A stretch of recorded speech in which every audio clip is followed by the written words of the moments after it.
Hi, everybody. Welcome back. We're here at the last session of the day. My name is Chris Cloud.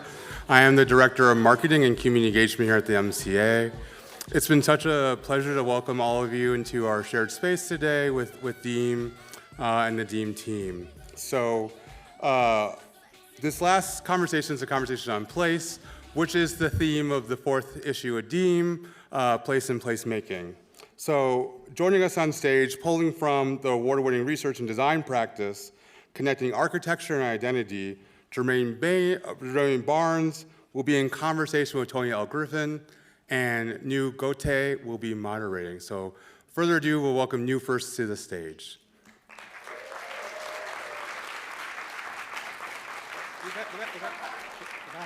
Sorry, I missed it.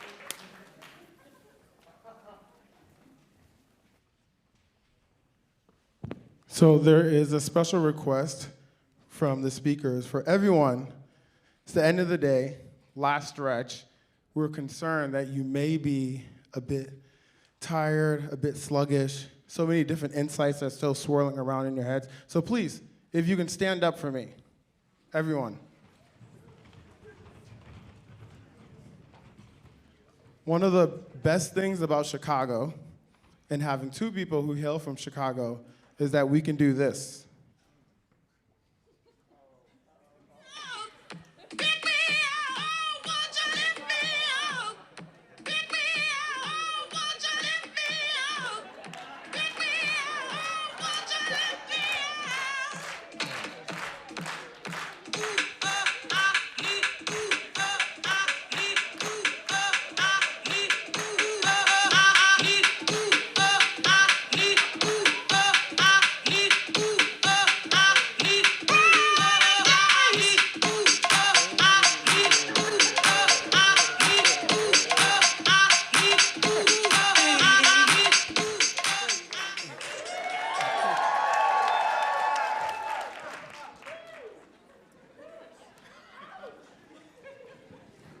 Yeah. So yeah, that's the energy for this talk. Yeah. So this is the final talk. It's a discussion between these two. I'm here to just help to guide. But we will start with a quote from a great American philosopher, poet. Pull this up. He once said, "A chair is still a chair, even if there's no one there. But a house is not a home when there's no one there to hold tight and no one to kiss goodnight." Luther Vandross.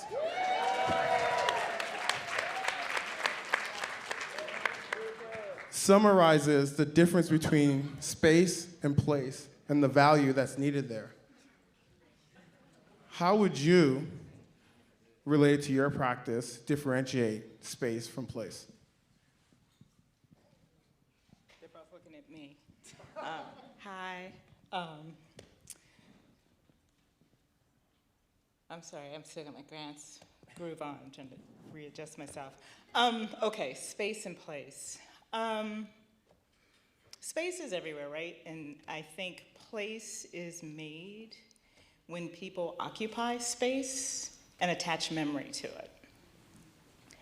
I think in the design world, we're taught that we make place. But there's also been critique in our discipline, architecture specifically, that points to instances where we have made places that are not for people. Hence this kind of design for people movement, social practice kind of movement, and then the term place making, right? Which can be really pejorative when you're going into a community, a city occupied by people who have a whole series of spaces that and places they've attached memory to. And this professional is coming in and telling them that I'm here to make a place for you. So I think when we remember place as a space that people occupy and attach memory to, places are everywhere. The design problems we get are already places, right? And we need to now engage the occupants of those places to determine if, in fact, we can add any value. There have been so many speakers today that have talked about designers small d and how we are all designers in different ways. And so I think where the practice is evolving is to how we recognize that and integrate it into the way in which we develop new standards and canons and foundations upon which to train the next generations of architects in particular. How am I supposed to go after that? Look, y'all looked at me first. Come on now. Everybody had an opportunity to kick this off. Jeez. Just say yeah to that. Yes. Just say, look, that part. Yeah. That's what happens when you're on somebody as brilliant as Toni. Like, they summarize everything. I had this answer on my head. It's going to be like, yeah, space is this, place is that. And I just sat there staring like, that's way better than my answer. It's, I think for me, similar to you, Toni, space is something that everyone experiences. Space is something that we all have knowledge of. We may use different forms of measurement to communicate that knowledge, whether that be cooking utensils or sort of car parts, et cetera. These are all spatial items.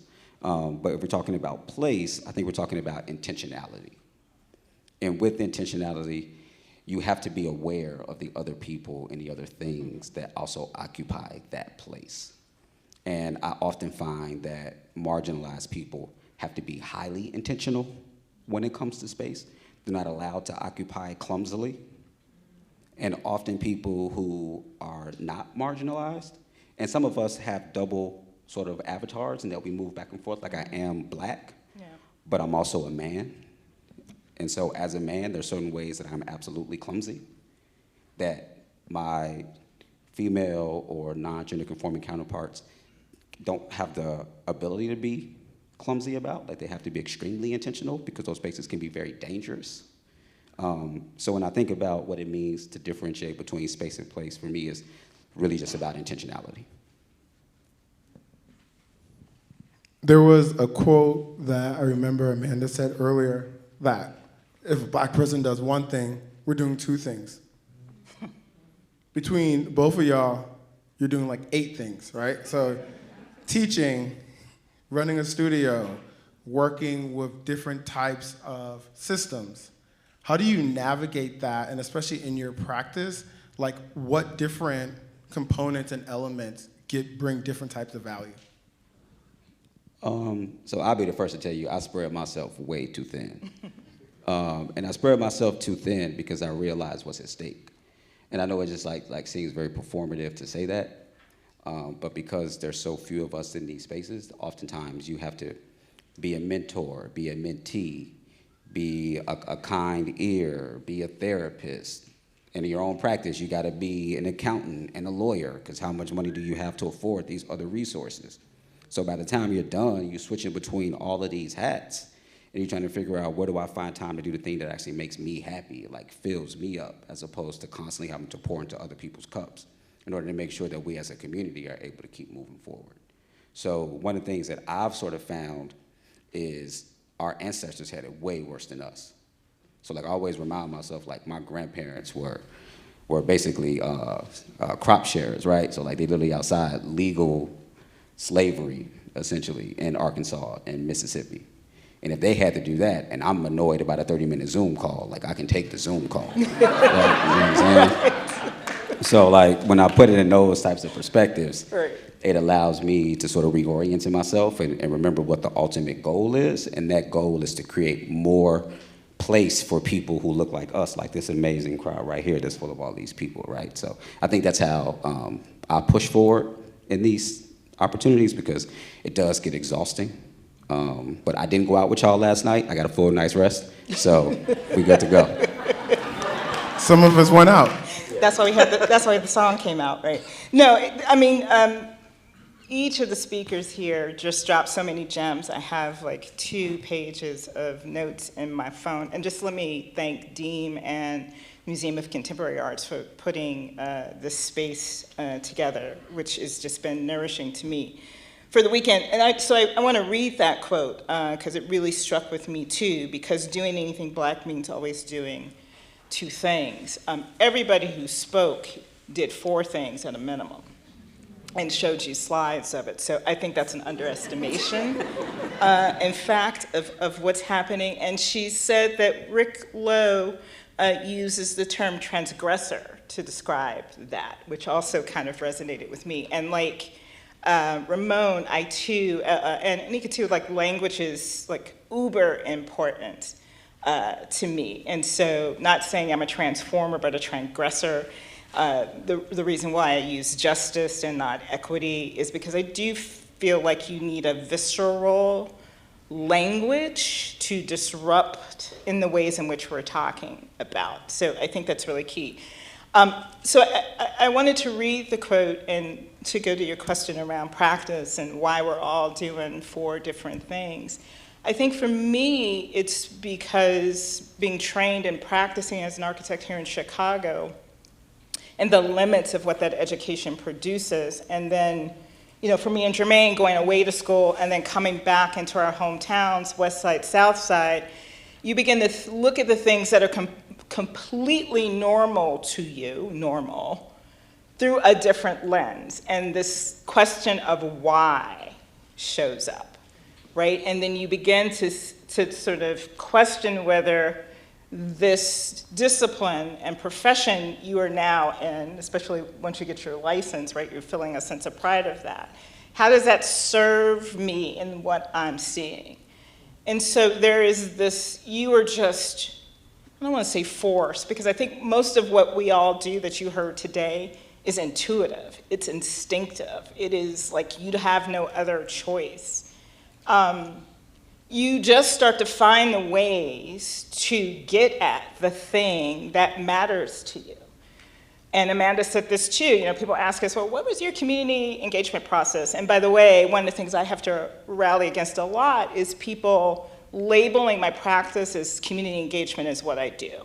To value civic engagement and to do it as a discipline are 2 different things to me, right? And so what Amanda said is, well, I am the community. And I think what makes people like who look like us as practitioners alongside our colleagues who don't look like us is that we are always in the community in which we are practicing for and with. Like it's just, there's no division between that, whether we are conscious of it when we're doing it or not, right? So I think the way in which we are each as creatives creating these different platforms to get at the thing that is our mother, our grandmother, our sisters, our cousins in them, Chicago, right?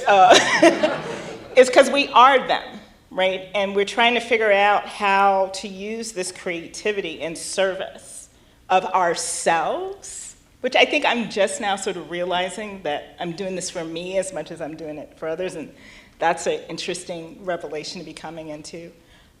So I think that's the why. And so when she read that quote, I was like, well, why do we have to do so damn much? Like, why?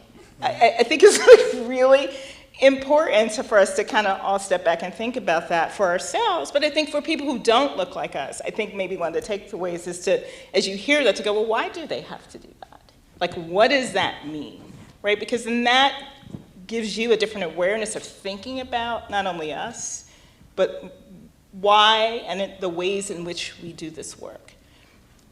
Colonization has told us that we are the niche and that we are the special Negro, right?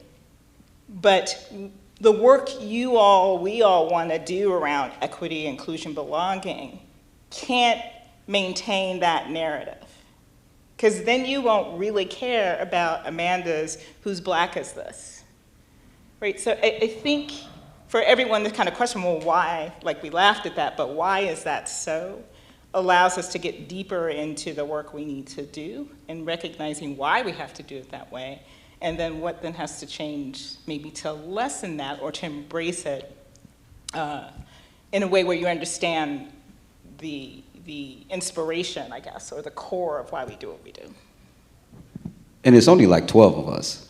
So it's like, the other reason why you got to do 4 things is because it's like 12 of us. Yeah. And so it's like we're trying to build so that there's no longer 12. Like there's, and which is why this platform is so great. And you know, and I've had an amazing career doing a number of different things. And you know, I choose to be in spaces like this really selectively. One, you know, I really want to be in the community with these creatives, especially in my hometown, who have the same kind of roots as me. But I, more often than not these days, I'm trying to identify or pushing other people who are doing this work into this seat so that the world can see that there really are more than 12 of us.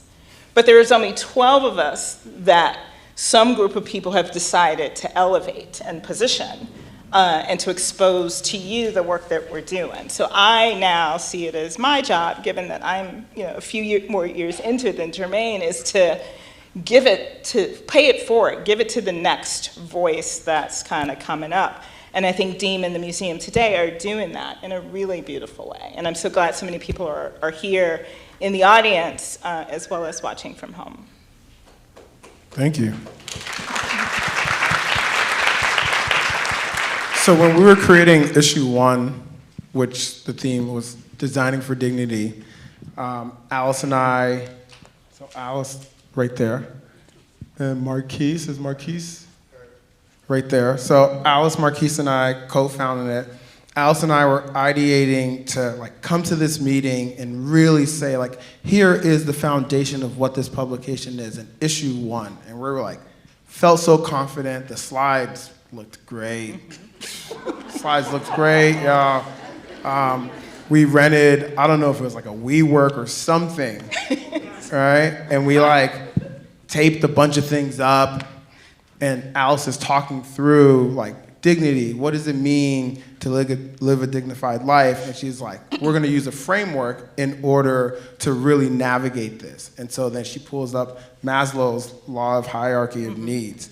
And we're like, yeah, Alice and I are like, yeah. Marquise is like, do we have to use an old white dude? And then there was a moment there. There was a moment where both Alice and I were like, oh, wait a minute. We don't have to.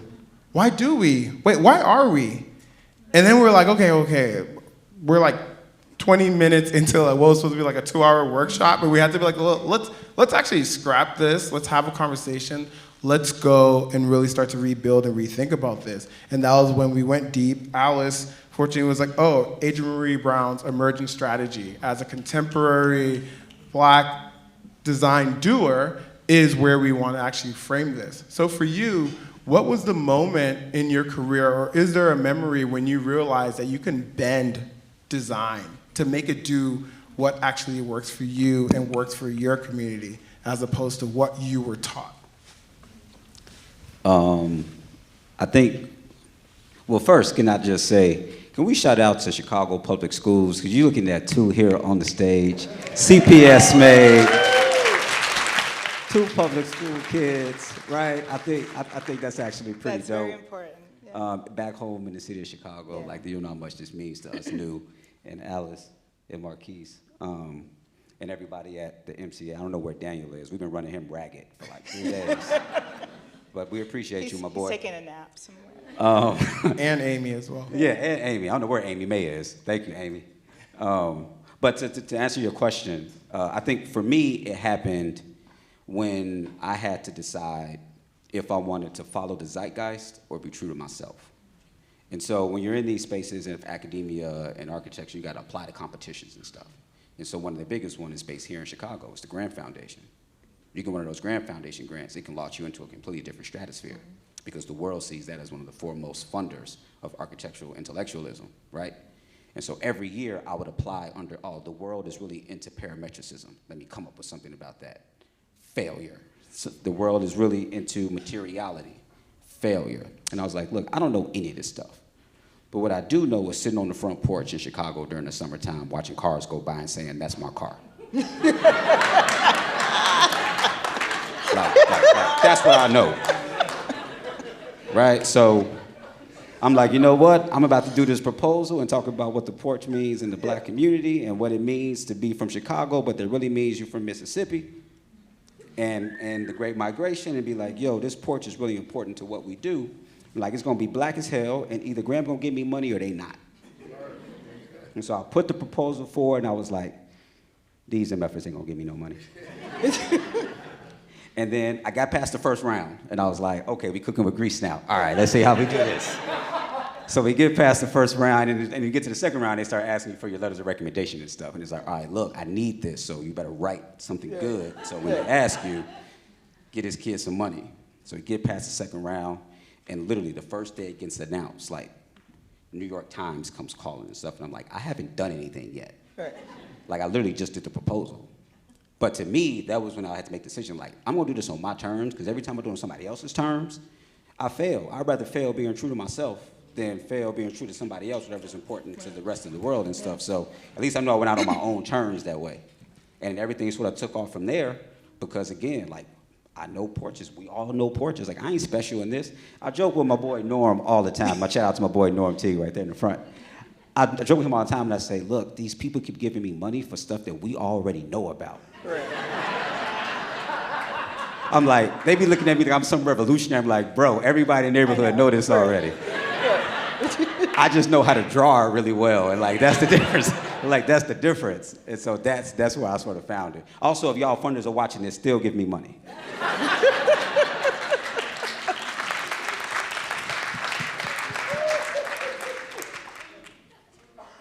Okay, how am I supposed to top that?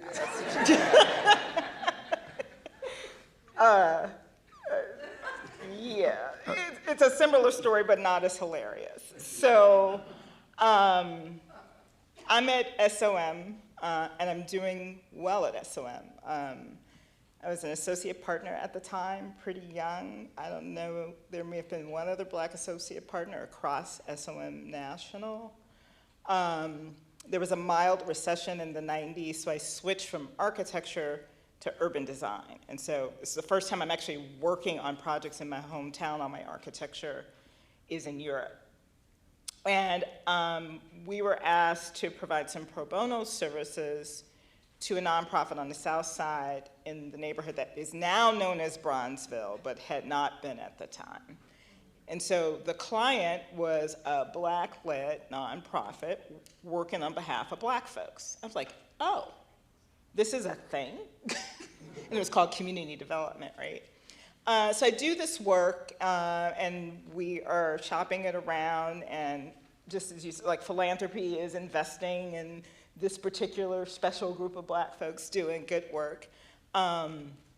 And it just occurred, and the city is involved in it, and it occurs to me that being a consultant in a corporate architecture firm is not gonna serve my interest. And it's when I realized that the folks that design cities is a much broader constellation of entities and individuals than just the architect, which is what you're taught in school. And I began to be very acutely aware of the role of mayors and city governments as the architects of the city, like shaping policy, investment dollars, resources, et cetera. So I was like, okay, I want to be on that side. So for me, the figuring out of how to bend architecture to my will has been, and this has been the story of the rest of my career, which is how do I position myself in the place where I can bend it without bending or changing the core of my practice. I'm just, putting that skill in different spaces of agency. So from SOM to the public sector, from the public sector to my own thing, right? So I'm always looking for, when I feel like I've exhausted the ability to have agency in a particular space of design engagement, I look for where is another space to do it. And so I don't think it's ever just one moment where that happens. I hope over the course of your career, as has mine, you will, figure out the different pivots that you make if agency is what you're after, right? If doing the thing that I think we're all just compelled to do, can have resonance for ourselves and for the people we hope we're serving. Nu, can I ask you that same question? I don't remember what the question was I asked.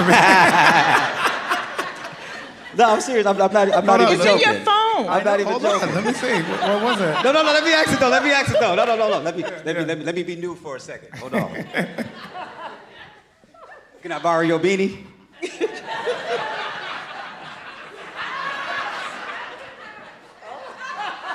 It's too high. Put it up.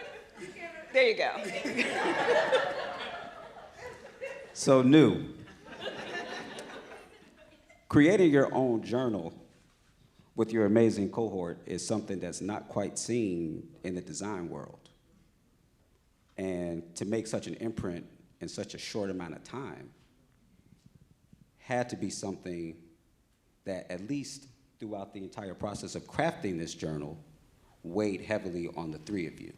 So my question is, how have you been able to insert yourself into a much larger conversation of design proliferation and access in journalism, but also still centering those core values you spoke about before? I think the beauty of... Well done.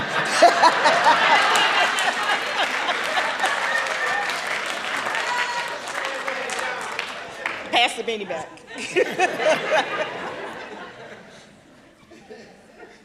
So I think the beauty for us, and especially for me, is living with duality and holding space for things that contradict. And so you have three people who have different experiences within design at different degrees. My background was originally in marketing. I worked for brands. I was the cool black guy who made things cool.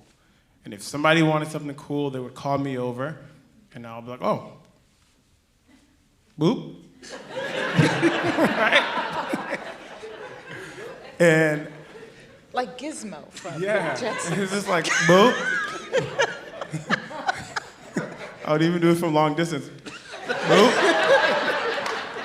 But I got to a point where there was only so many parties or so many live shows and so many clothes and things that I wanted at that time. But then I really started asking myself, well, how can I add value to communities that I'm part of and that I care about? Right. How can I do that? And I realized that in the position that I was in, I wasn't going to be able to do it as effectively as I wanted to. And so I had this wild hypothesis. And so I was born in Liberia. So my dad, he's an African dad, he's been on me to go get a master's degree, to be the lawyer, the doctor, the engineer. So he's just like been on me. So I remember one day I called him. I was like, Dad, so I'm gonna go back to school. He's like, oh, ecstatic. The phone drops, he has to pick it up and shit. He's like, what are you gonna do? And I'm like, oh, I think I'm gonna do engineering. Oh. He wanted to hang up the phone and call back home immediately, and I had to stop him. I said, oh, but I do not plan on becoming an engineer. And he's like, why did we bring you here again? Like, why did we bring you? Like, who is this guy? And I was like, no. I was like, I think I need a rigorous form of methodologies and skill sets and a framing of thinking of things that I want to solve problems with. It was bullshit when I said it back then. It's still bullshit now, because the beauty of it is what I was seeking was, well, how can I actualize change in a way that's meaningful to me, but that currently doesn't exist, right? How can I use my imagination to create something that doesn't exist? And so luckily, as I stumbled around, I found this degree called Strategic Design and Management. And it was full of all the buzzwords, all the bullshit, human-centered service, blah, blah, blah, just all this shit. It was like all these words. And I was just like, okay, I think I can finesse this one. That's what it was. I was like, oh, there's enough rigor here, but there's enough space that if I got in there, oh man. So I got in there. And then I started realizing like, oh, you know what? This is no different than what I used to do. this reminds me, oh, we're talking about community building. This reminds me of the party Alice and Brian used to throw. This reminds me of actually when we used to do this thing over here. Oh, when we used to get together, oh, that was prototyping? We were just broke. We were just broke. So I'm like, okay, there's all these names for it that I didn't have, but then I would also look around my cohort and I was like, wow, I'm like the only Black person here. And we're talking about like forecasting and future thinking. And then I would go back to my friends and I'd be like, oh, one day your car is gonna be a service. And they're like, what do you mean? And I was like, well, you know how you used to buy records and now you use Spotify? Your car is gonna, and everyone was like, no, you tripping. And then I would go back to class and I was like, wow, this is gonna come and slap us on the side of the head because we're not in these rooms. So then I started thinking, well, how can we get in these rooms? Because we need to inform this conversation. And so by the time I graduated, I was like, you know what? Everyone's like, oh, okay. What'd you get out of grad school? And I was like, I got a new vocabulary based off of things I already know. So then I went to my friends. I went to Alice. I said, Alice, you at Red Bull, you poppin'. They had you in Berlin. Come fuck with me. Let's do. I was like, we can do something different. We can do this design thing. I was like, it's not rocket science. I was like, it's actually innate in the way how we operate because we've always had to create solutions.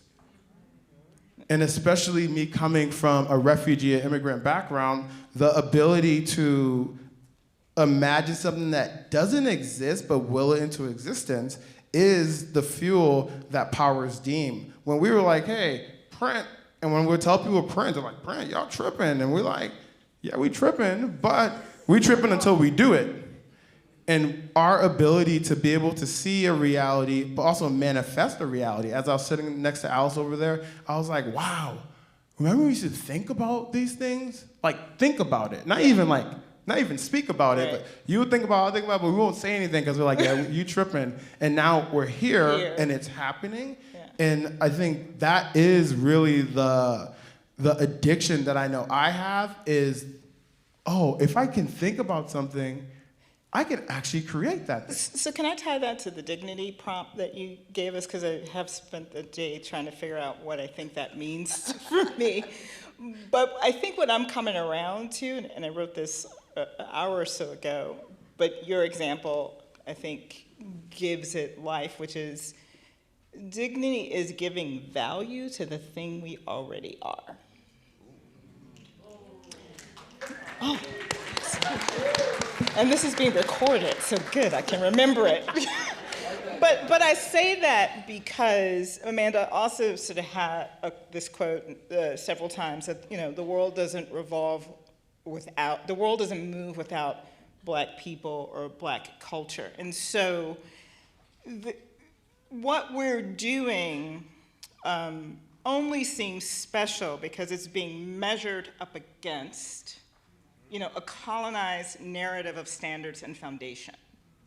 That's the only reason in this United States. One of the things, we were talking about imagination, and so I've been trying to sort of figure out how I'm pushing that into my teaching, into practice, which is much harder. But in teaching, in the design studios, this past fall I did a studio called Legacy Lands Protopian Futures. So Protopian's been this interesting world that's kind of come into my space.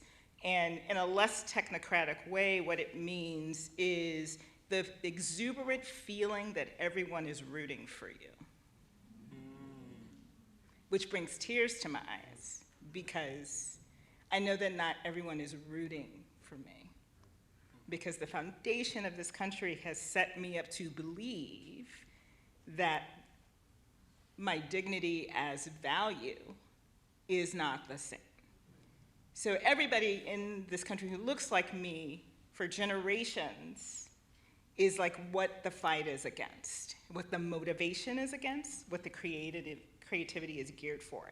So the fact that you're sitting around, even just being fearful of voicing an idea that you know is dope, right, is this thing about it's gonna get measured up against this. Am I gonna be able to convince a funder to give it to me, right? And so that's that's how I want to use imagination in this sort of sphere of utopia. And I want to teach, and I think everybody's examples today are examples of a protopian future, a Black protopian future. And I think for young people in the audience and listening is that dignity comes in the value of who you are and how we unlearn the ways we're taught that's not valuable and relearn and lean into the ways that are, which all these examples just showed, is that you can go out and create your dope thing, which is what we've all literally done, right? Germane and I have one foot in the institution and another foot out. And believe me, it's a dance. And quite frankly, a necessity, right, to do that. It should not be a necessity to do that. There's certainly advantages of it. You know, I feel a great responsibility and love being a teacher, because I also know that the work that we've been talking about doing is not solely reliant on people who look like us. I want the world to have an exuberant I want to feel like the world is exuberantly rooting for me. So I need the world in this work. And so teaching, allows me, and I hope us, to sort of try to figure out how that allyship is built authentically, but within an understanding of the acceptance of our differences and how those things can kind of come together. But we got to do, like, your story, Deem, is like how our own network builds that as a way to push and break the standards and foundations that Ramon talked about, such that those ultimately get erased. That's liberation. Can we stay here for a second? Because I have a mini rant to go on, right? So I think what you're speaking to in academia is so critical. Yeah. So as a professor, I coordinate our second year core studio at the University of Miami. And that studio is our spatial justice studio, essentially. Every single student in the second year has to go into a marginalized community, conduct interviews, and then in the end, create a design proposal. And I'll never forget one day, one of my white students came up to me and said, "Professor, I don't feel comfortable in this neighborhood, and I don't feel comfortable doing this project." And so I stopped the class, and I was like, that is probably one of the best comments I've ever gotten as a professor, because at least you being honest. Mm-hmm. And so I told my students, I was like, look, you guys need to understand why you're doing this project. And they're like, why? Like, if you look at statistics of licensed architects, they don't look like me. They look like y'all. So if you're going to be building and designing in our neighborhoods, you need to understand how to do it right. Mm-hmm. You can't just be walking into my hood and making it seem like you know what you're doing and you know what's best for me, and you've never known what it's like to be on Van Buren and Kildare. Like, if you don't know what that means, you don't get to come in here and tell me this is what's going to make it better. So I get really, really frustrated when across the country we have these academic programs with these quote-unquote progressive professors who are trying to do this community-oriented work, and they put these theoretical projects in these black neighborhoods, these brown neighborhoods, and they act like there's nothing at stake. And they're talking to their students as if this is purely theoretical, but there's real people who live here. And while they may never see the realization of these proposals, they still should be allowed to dream of a better version of the neighborhood they live in. And instead, people just like to say, hey, we're gonna do this. There's no interviews, there's no talking, there's no reciprocity. It's all a one-day charrette. I hate that shit. And then by the time it's done, they all go home, the project's over, they never go back again. They move on to the next wave, they make very nice pamphlets, they submit it to ACSA, they win an award, and they're a really good office. And I'm like, bro, you was there for 45 minutes. I was there, I saw you. You asked me to do the intro.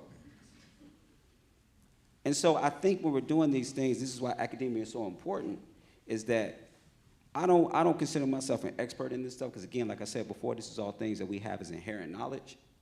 But I do think there's something to be said to be able to have the room and the space to actually say that and articulate in a way that people take you serious. And unfortunately, a lot of people like us don't get the opportunity to be taken serious.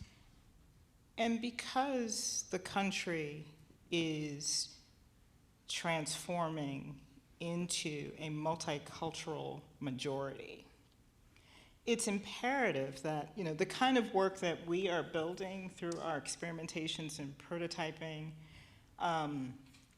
part of that quote around doing two things at a time made me also write this little note around the fact that it's based on us having to prove ourselves against that American narrative, but we're also proofing like work and practice and pedagogy, right? That should be pushed into and alongside European canons as additional canons, histories, and theories, because the next generations are going to need that for the example that Germane just talked about. All architects, urban designers, and planners are increasingly, and any designers are increasingly going to be working with communities, civic leaders, business leaders that are multicultural. So we better start figuring out how to do that with dignity, respect. Iris Marion Young, which is one of my favorite sort of authors around accepting of difference. So the work we are doing is not, just niche and nice and, oh, isn't that lovely? We're learning about Black folks, right? It has to be pushed into institutions. It has to disrupt canons and pedagogy. And this is where we need allies, support, right? To push that into the canon of academic spaces. So it's not niche, but it's the way we have to be if we intend to tackle the challenges of the world. There's just no way around it. No, I don't think I can say it any more succinctly than Toni just said. I mean, I look across this room and what I see and what I hope is that it's a room full of allies. Yeah. And what true allyship means is the ability to step to the side, even if it means you don't get the thing that you want. If it always is, I gotta put myself first, then are you truly an ally in that regard, right? Are you willing to say, actually, you know what? This is a award I really want, but instead of going for it, I'm gonna sit on the jury and try to help more people get it that way. Like, I really, really want this. But if I stay on this for 5 years, I can make sure 8 people or 12 people get it as opposed to just me, and then that's the end of it. A lot of people don't want to do that. A lot of people want that credit themselves. So like I challenge you that's here in this audience that if you get that opportunity and you have the ability to make sure you make space for other people and get other people opportunities and say people's names in rooms they're not in, that you actually do that. You actually do that. And then I challenge you all to look at your Rolodex and look at how many people who don't look like you actually know and are aware of, and then add them into that list. So then when you start talking to other people, you can say, oh yeah, Toni L. Johnson, even though you may have never met that person, that's still saying their name in the room, that's very important, right? And so like I really challenge a lot of people here that are design professionals to broaden your own intellectual canon and don't rest on the ways that you were educated and begin to unlearn, keyword unlearn, the things that you have been taught in order to make the version of the dignified future that we're all here for, spurred by this amazing prompt that you all have given us. Thank you. There's one more question. I think we have a couple more minutes. So when Alice and I, were interviewing Theaster Gates for our latest issue, Sensing Place, there was an approach to be able to really start to get to the root to define placemaking. What is placemaking? And so the questions were very meticulously mulled over by Isabel Flower, Alice, like they were amazing questions. And one of the first ones was just very straightforward, like what is placemaking? And Theaster's response was, he paused for a second, and he's like, I don't want to talk about placemaking. And we're like, well, yeah, but this is what we were talking about. And he's like, man, placemaking is rent parties. Placemaking is the porch. And he started naming all of these places that add value to him and his approach, and which really shifted the way, the tone and the vibe of the interview, but it was authentic to the conversation that we wanted to have. So the last question for you is, what are your favorite informal places that you hold dear to you? A dance floor. Can we, we have to describe this dance, because not all dance floors are created equal. So, this dance floor, where, how big? Look, is it big? It can be Norman's Bistro on 43rd Street. It could be the old warehouse. It can be the basement of my grandmother on her birthday. It can be anywhere house music is playing, and like the state. I mean, that is one of my most liberatory spaces on the planet.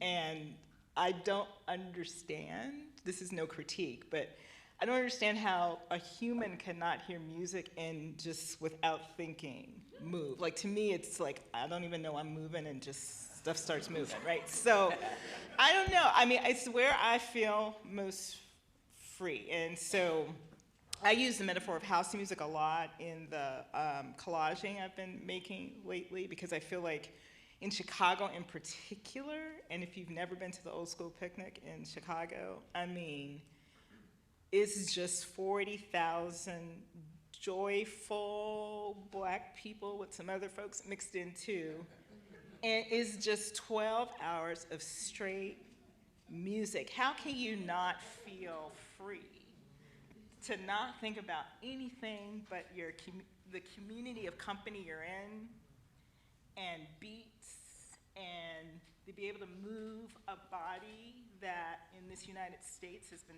restricted by code and law and boundaries and borders? Like, what's more beautiful and freeing than that? So, a dance floor. And that's a perfect plug for our after party, that we'll have a dance floor at the Virgin Hotel. And Toni cornered me and said, who you have DJing this after party? And it is Ryan the Person, right? Yes. And there was a confirmation that he does play house. It was a straight trick question too. I was like, but I was ready. You were. Germane, you ready? Come on now. We're going to percolate it and everything. Can you run the question for me? Is it, one more time, please? Your most favorite informal place that you hold close to you? Got you. I know y'all think I'm going to say the porch, but wrong. It's actually the barbershop chair. But not when you actually getting your hair cut. Like, those of you know, you know. When you at a Black barbershop and you off to the side, you see everything. Like, you see the entrepreneur, the pharmaceutical entrepreneur who walks in.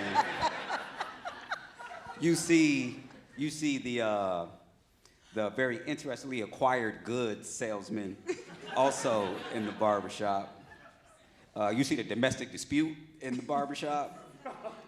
You see chef. Yes, you see the young guy who got his spot taken, and you like, oh, you gonna let them just skip you in the line? You just not gonna let that happen? You've been here for 4 hours, bro. Like, you keep on getting skipped.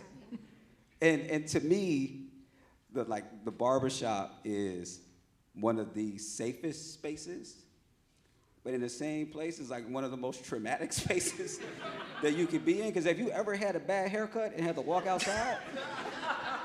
Like, I've had this happen. I had my barber like dehydrated and pass out, and I like half a cut. I didn't go outside for a week until my hair grew back. So, but it also is a place that when you get a haircut, you feel like a superhero. Like, you walk outside and you're like, yeah, I look good today. And when you look good, you're happier, there's joy, there's delight. You get that super, super burst of just happiness that you share with everybody, because you're like, yeah, today a good day. Today I got a haircut. Yeah. Right? And so for me, the barbershop and the barber chair will always, always be that. And I love the fact that it used to be a secret culture. I don't like that they put everything on TV now. We're like trying to show behind the scenes what we do in the barbershop. Even though it's like a fake watered down version, it's like you still could just kept that between us. But I love that. And shout out to the barbershops that also are paired with the beauty salons, because that's when it's really lit. Like when it's two and they side by side, like you already know, if they side by side, You also got intramural stuff that happen, and you like somebody walk by. There's like flirting that happens all the time. Like that is the spot, man. So that is a place that has really shaped me as a young black male in this city. And I used to love going to the barbershop with my dad when I was a kid. Yeah. And like you walk in and you're like, oh, you Mo's son? All right, go ahead, sit here and get your haircut. And they put the little thing on the top because you're too small to actually get the haircut right. I'm probably still too small, but it's like one of those things. But it was that's the space for me. That's the space that warms my heart. What's yours name? I love how the interviewer never thinks about their own question. I wasn't really thinking about it. I guess mine would be, it would be the dance floor. Actually, you know what? It would be, I DJ. I don't tell people I DJ because then they ask me to DJ things for them. But Which is the point of being a DJ. I know. And I told you I live with dualities. I'm okay with holding space for both of those. The DJ who doesn't want to DJ, the designer who's like, yeah, I can design. I don't really know. I always joke with people, I was like, I didn't become a designer until people started paying me to teach other people to design.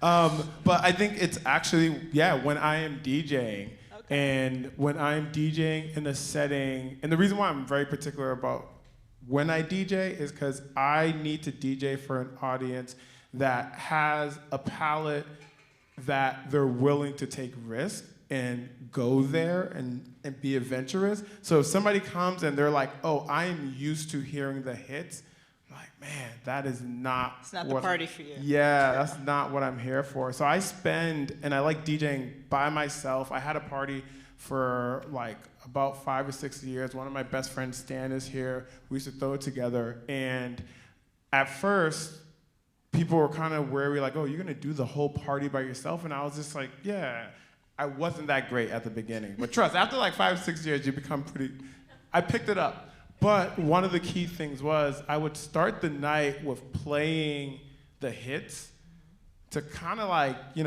rock you to sleep. So you understand like, oh, this person knows what I like. My goal was to always get to like 12:30 and get to 130 BPMs.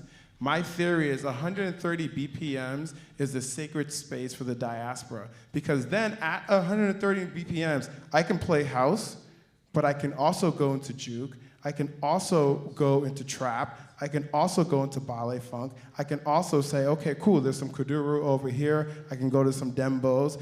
And once I get there, usually the crowd is thinned out, and it's either you're really drunk or you're like, are really into it.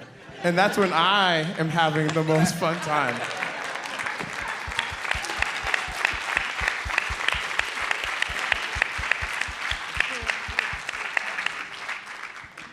That's it. Thank you, everybody. Thanks for sticking with us.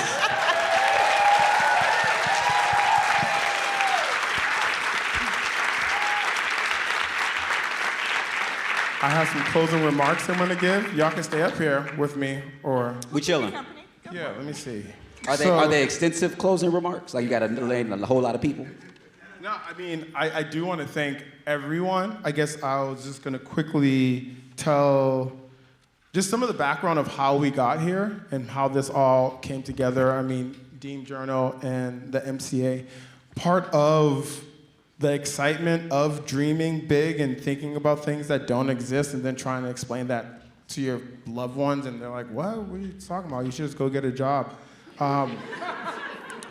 Is the beauty is when you find other people that are willing to dream along with you, and not only dream, but then start to invest in that dream and start to manifest that dream along with you. And so, especially from issue one of our main goals was like, how do we start to look at design beyond print? How do we start to look at design beyond a screen? And what we really wanted was an experience. How do we create an experience that even if you are not a designer for capital D, you can walk into, you can feel nourished, you can feel affirmed. And then especially with COVID, we had to pivot. We couldn't really do any activations. And so we really fostered a strong community online, but it was always in the back of our heads of like, okay, well, how do we create an experience? And so as we were thinking through that, there was a wild idea that was this symposium.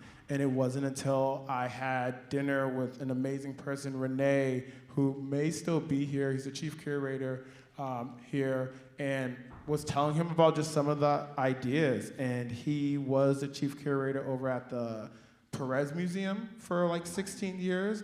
And then when I met him, he was like, oh, I'm moving to Chicago. And we were talking about humidity versus the extreme winds and just what that does to the human psyche. But he said he was coming to the MCA, and I was like, oh, that's amazing. And he's like, I'm taking over this role. And so I waited a couple of months, and then I hit him up, and I was like, hey, remember that idea that I had? Like, I'm trying to like find somebody who can dream with me on it. And he was like, oh, things right now, I just got here, let me see, but I can connect you with somebody over at PAM. And I was like, awesome.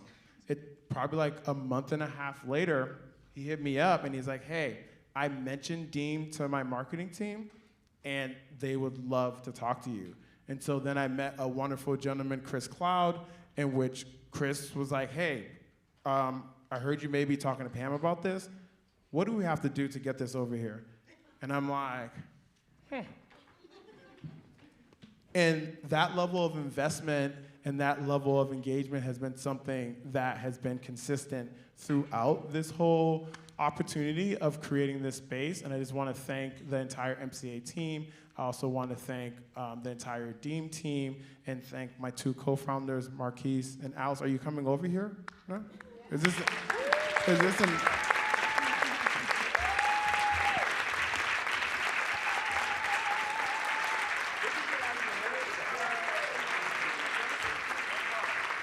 Yeah, sometimes they have to stop me, so. I just want to say a quick thank you to New and Alice and everyone here. Particularly, I've been a bit of a quiet fly in the wall, as my auntie would say, a little roach in the corner just poking his head out. I could say that because it's Black Deem. I like that. I could say stuff. That's what my auntie would say. Like, what you doing over there, sitting in the corner? But I love just watching and seeing. And I just want to say what an amazing, amazing job that the team has done. And yeah, I'm a little choked up and a little emotional, a little misty, because Deem is to deem it so, right? And this has been a part of an imagination. And I am one of those individuals who do too many things at one time, as you guys all know. But I could not stop to get up here and just say, I am so, so proud of this team and the moment that you guys have created. And